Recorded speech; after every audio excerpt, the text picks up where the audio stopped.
السلام علیکم، امید لرم ټول بخیر.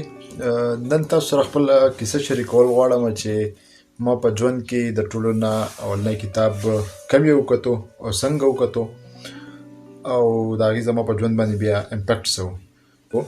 په بچپن کې خو موږ سکول ته لاړو، د سکول کې مو بیا مختلف کتابونه به د کورس کتل، بیا مدرسه کې قرآن او دا به مو کتل.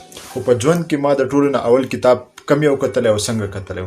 نو د ټولو نه اول زه د نور محمد صاحب ډېر زیات شکریه ادا کوم. هغه په موږ کې د کتابونو لوستلو عادت لګولی و. زما د ژوند کې د ټولو نه اولنی کتاب چې و هغه زندګي بوک و. مولانا چودھری عبدالحق صاحب لیکلی دی. آی تھنک ډېر ټایم وشو ما چې کله کتلی و.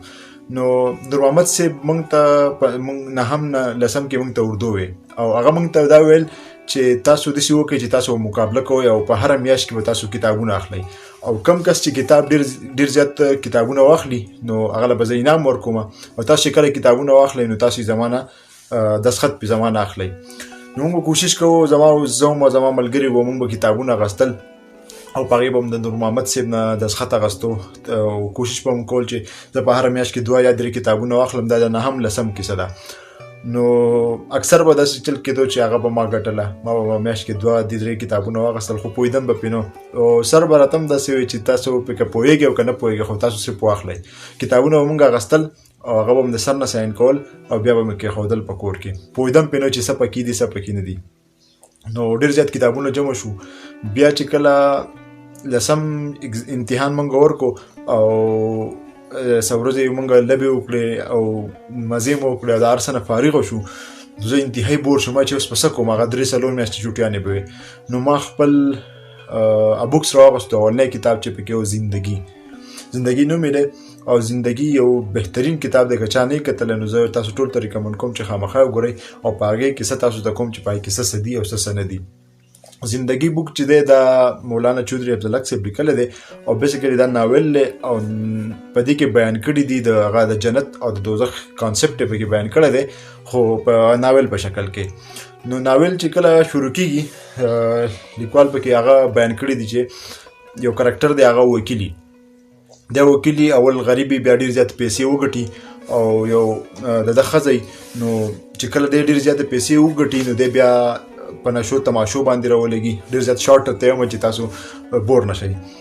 دی په نشو تماشو باندې راولګي او بیا د یو ډمې خوا له ځي، په هغې باندې پیسې لګوي او په اخره کې خپل ټول مال جایداد دولت هر څه چې دی د هغه ښځې په دغه کې په نشه کې دی ټول هغه وبیلي او ډېر زیات ګډوډ شي. چې کله ورسره دولت ختم شي نو هغه دی تلی د هغه ډمې خوا له تلی د هغې سره پروت وي او د هغې باندې پیسې لګوي، تماشې او څه خو په اخره کې د سره بیخي پیسې ختم شي. کله سره پیسې ختم شي نو هغه ډمه چې د هغه دی پرېږدي او دی واپس بیا راشي.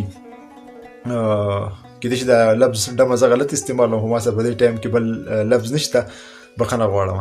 نو بیا واپس راشي خپلې ښځې له او خپلې ښځې ته وایي چې لکه زه معافي غواړم او دا خو ما ډېر زیات غلط کار وکړو چې ته مې داسې پرېښودې وې او ته مې داسې پرېښودې وې او زه تللی وم داسې په بد لاره باندې تللی وم او دومره ګناهونه مې وکړو. نو انتهایي ښځې چې هغه ورته وایي چې ټیک د تا څومره هم ګناهونه وکړو هغه دې وکړل خو اوس چې دی ته خدای پاک چې دی هغه د هر چا توبه قبلی نو ته اوس هم توبه ویستی شي. نو هغه ښځه هم 2 رکعته نفل وکړي او دی هم 2 رکعته نفل وکړي او دی په هغه سجده کې اوده شي. چې دی کله اوده شي که نه نو دی خپل مرګ ویني په خوب کې او هغه ونډه قصې چې دو بیان کړې ده د جنت او د دوزخ کانسپټ یې پکې کلیر کړی دی. نو کېدای شي تاسو دې سره اګري هم نه شئ چې څنګه بیان کړی دی او کېدای شي تاسو پرې تنقید هم وکړئ خو هغه هم زما په خیال عالم او ډېر زیات ټایم وشو. تقریبا زما خیال له دې خبرې 11-12 کاله وشو چې ما کتاب لوستلی دی. نو هغه داسې وي چې دی څنګه مړ شي نو دی په قبر کې پروت وي، بیا یې څنګه راخلي فرشتې څنګه راخلي، بیا فل سویرات باندې بوزي، عملنامه ولا څنګه ورکوي. د هغې یو شی په دې کې بیان کړی دی او هغه په خوب کې ویني.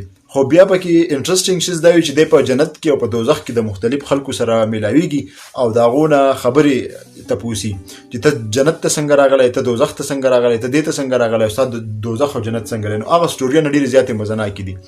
لکه یو سټوري پکې و حاتم طایی زما په خیال داسې ما ته اوس اګزیکټلی یاد نه.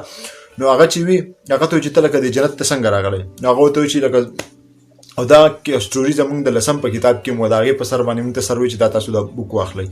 نو هغه چې وي عکس چې وي د یو مالداره کسي او پلار یې یو بنګله جوړه کړې د په ژوندانه باندې د سمندر په غاړه باندې. خو یو ورځ داسې چلو شي چې کشتۍ را روانه وي او په کشتۍ باندې سیلاب راشي او ډوب شي او دی ورودانګي او خلک راوباسي دغه نه د چې کوم بور جوړ شوی د هغې نه راوباسي او بچ کوي. نو دی یو 2-3 بچ کې څلورم چې کله بچ کوي نو دی پکې پخپله مړ شي. نو دی چې ما څنګه سترګې زالته کې ډوب شوم نو زه دلته راپاسېدم په جنت کې وم. دا زما جنت دی او هغه خپل جنت ورته وښایي. داسې دوزخ کانسپټ پکې ډېر عجیبه دی. یو کس نو د هغه دوزخ وي دوزخ یې صحیح هغه ته زما په خیال څه 15,000 که 6,000 کمرې او بنګلا والا کړي وایي ته به دا سهار ماښام چې دی دا به ته صفا کوې. نو دا د هغه دوزخ هغه وایي چې دا څنګه دوزخ دی ته دې دوزخ ته رالی څنګه. نو هغه وایي چې یاره ما به داسې چل کوو چې خپله کمره به مې لږه ډېره صفا کوله خو زه به چې خپل له کمرې مخه خپل له کور مخه دا به مې بیخي نه صفا کوله. نو زه چې کله دلته رالم ما ته په هغه کې دا وویلی شو چې یاره جنت کې خو صرف هغه خلک اوسېږي چې هغه صفایي کولی شي او صفایي نصف ایمان دی. تا صفایي نه ده کړې نو ته جنت ته نشې تللی. تا نور ټول کارونه کړي دي خو ته جنت ته نشې تللی. اول به موږ په تا کې دا هغه راولو دا عادت راولو چې ته د جنت قابل شي او هغه دا دی چې ته د صفایي عادت شي.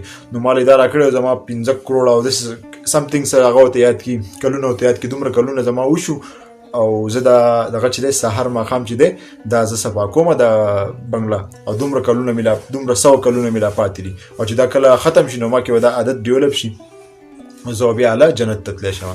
داسې یو بل کس زما په خیال ما ته اګزیکټلی نه دي زه بخښنه غواړم خو هغه یي چې هغه د ټرافیک قوانینو پابندي نه کوي په دنیا کې.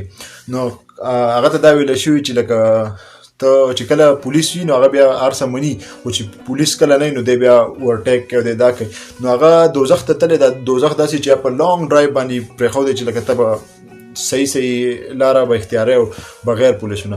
هغه ته دا ویلی شوي چې ته چونکې د پولیسو په غیر نگرانۍ کې ته د پولیسو هغه رولز نه فالو کوې نو په جنت کې خو پولیس نشته. تا له موږ بیا پولیس کوم ځای ګورو. نو ته چې دی نو دومره عمر به ته دا گاډی داسې چلې نو هغه سم خوار ستړی شوی زری شوی خو هغه دا دغه داسې پکې یو نرسۍ هغه په جنت کې د هغې خپله سټوري ده. ایون د اسلام نه بهر پکې داسې کسان وي چې هغه راغلي جنت ته او بیا د هغه د هغو سټوریانو ریکارډ کوي چې دا تاسو څه کوئ دا تاسو څنګه د جنت ته څنګه رالی او تا خو ټوله زندګي د کوفر کې تېره کړې وه. نو هغه غونډې سټوریانې پکې بیان کړي او زه تاسو ته هایلی ریکمنډ کوم. په هغې کې بیسیکلي د مولانا صاحب د جنت او دوزخ کانسپټ داسې دغه کړی دی چې دا صرف وور نه دی خو چې کم شیز پتا کې نه او په هغه خلکو کې د جنت چې کم کرکټرز دي پتا کې نه نو هغه پتا کې په یو داسې طریقه باندې راولي چې پتا باندې به سزا تېره کړي هغه کرکټر به پتا باندې راشي نو بیا به تا راځي. لکه اوس یو کس دی زه خپل شیزونه پکې اوس د ځان نه پکې هم سویم لکه یو کس دی هغه دروغ وایي نو چې ته دروغ وایې نو ته خو په جنت کې نشي اوسېدی ځکه چې جنت د هغه خلکو ځای دی چې هغې کې صرف رښتیا ویلی کېږي. نو تا له به داسې سزا درکوي چې تا به زری کې چې ته په رښتیا باندې راولګې. داسې صفایي شوه که موږ صفایي نه کوو نو هغه چې دی موږ له به د هغې سزا راکوي. که موږ چېرته د بوټو ونو خیال نه ساتو موږ بوټي نه نالو په جنت کې خو شین باغونه دي په باغ باندې مین خلک دي نو په هغه تا باندې دومره ونې نالې دومره دا چلونه به کوي چې تا به هله جنت ته پرېږدي چې ته کله په زرګاو ونې نه هلې کې د هغې خیال وساتې هغه دغه کې. نو داسې یو ډېر ډفرنټ کانسپټ د جنت او د دوزخ بیان کړی دی چې جنت څه شی دی او دوزخ څه شی دی او په دې باندې ته خلک څنګه تللی شي. نو دا زما د ژوند د ټول نه اولنی کتاب او امید لرم چې تاسو به خوښ شوي او نور محمد صاحب ډېر زیاته مننه کوم چې هغوی موږ کې دا عادت دخ کو که ستاسو هم داسې چېرته کتاب کتلی نو هغه موږ ته ضرور ووایي او موږ ته یې ریکمنډ کړئ چې موږ یې هم ولولو او که دا مو خوښ شوي دا کتاب د نورو سره ضرور شریک کړئ. سلامونه. که ستاسو سوال جوابي نو تاسو ما ته ویلی شئ. کلامي صاحب ویلي دي چې سلامونه وعلیکم سلام. ریحان صاحب هم ایموجي را لېږلې ده مننه کوم او تاسو ډېره زیاته مننه چې تاسو ویډیو وکته او که ویډیو هم خوښه شي نو بلکل هغه وایي ریحان وایي چې واټر کنزرویشن ایز ویل نو بلکل داسې هغې مین مقصد داسې دی چې کم شیزونه په مونږ کې نه او عادت چې دی یو آیډیلایز دی یو داسې ځای دی چې مطلب هغه ډېر زیات پرفیکټ دی. هلته غلا نشته، هلته کې هغه نشته، پولیس نشته، فوجي نشته، بونډریز نشته. نو که په مونږ کې دا شیزونه نه دا به زموږ نه وباسي. بغض نشته او وعده خلافي نشته، د ټایم هغه نشته. که دا شیزونه په مونږ کې نه وي، که مونږ د ټایم پابندي نه کوو نو مونږ جنت ته نه شو تللی. اول به په مونږ کې د ټایم پابندي راولي، هله به مونږ ځو. او د هغې لپاره چې کوم پروسیجر دی نو هغې ته د کتاب کې دوزخ ویلی دی او ډېر زیات انټرسټینګ کتاب دی، تاسو ضرور ولولئ. نو هغه زما د ژوند اولنی کتاب و. د هغې نه وروسته بیا ورو ورو ما چې کوم کتابونه راغستې نو څه پکې ما ولوستل او څه پکې مې ونه لوستل، خو د هغې زما یو عادت جوړ شو. په منځ کې پکې اپ ډاون ډېر راشي، خو کتاب لوستل د ډېر زیات هغه دی. اوس زما نه د میډیکل کې په څه ټایم کې ډېر زیات پاتې شو، خو اوس اډیو بکس ما شروع کړي دي نو هغه ماله ډېر هیلپ راکوي. که تاسو څه ښایسته کتاب کتلی نو زموږ سره یې ضرور شریک کړئ. السلام علیکم.